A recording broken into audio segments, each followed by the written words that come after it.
I'm always kind of thinking about what do I need to do to get the piece to like a complete vision of what I have in my mind.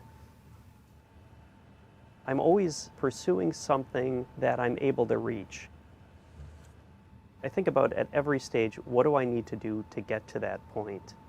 And kind of pushing past a lot of the common self-doubt that comes with doing anything that's kind of difficult.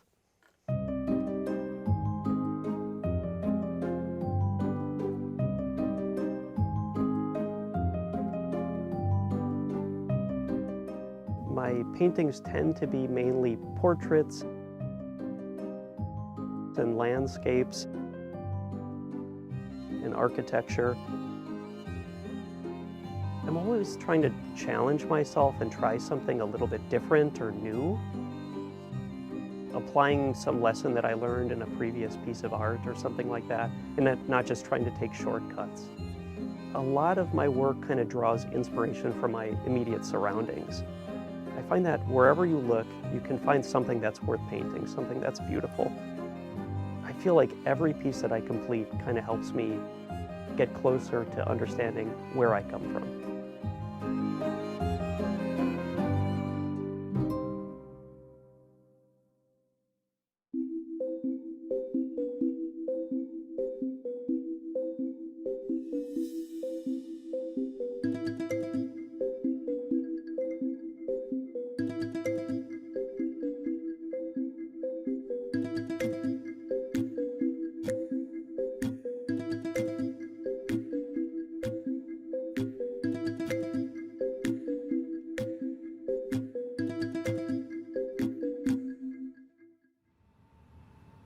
This is an attempt to make a still life painting based on some objects I kind of have at home.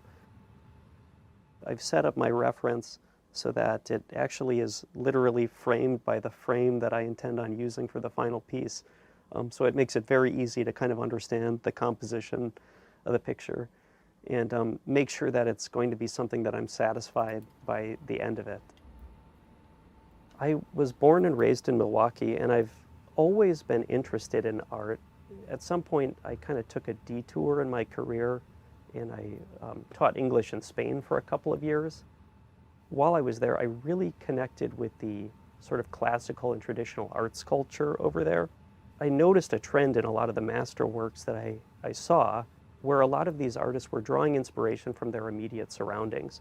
And that kind of got me interested in drawing inspiration from my own hometown.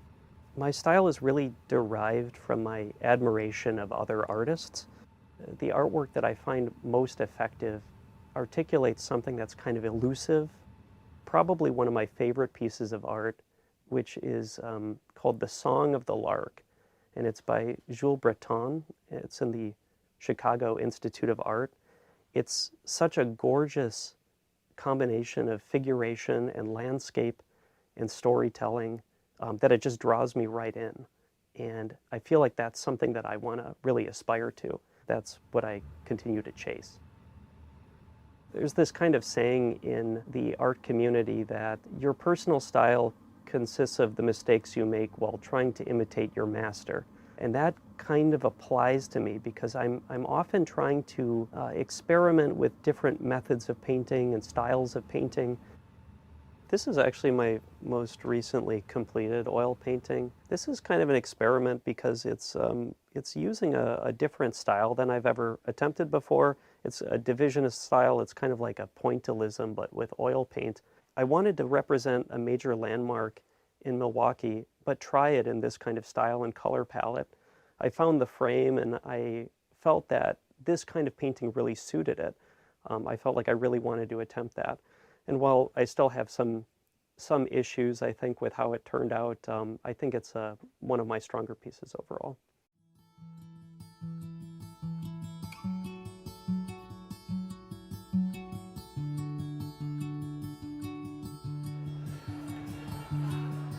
Gallery nights are neighborhood events where local businesses offer their space for artists to display their artwork.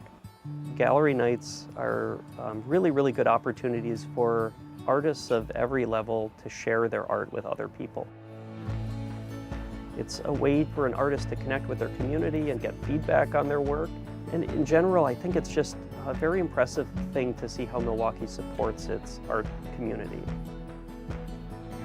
Long before I was a participant in Gallery Night, I was attending them and just enjoying being able to kind of explore the city and discover new local art.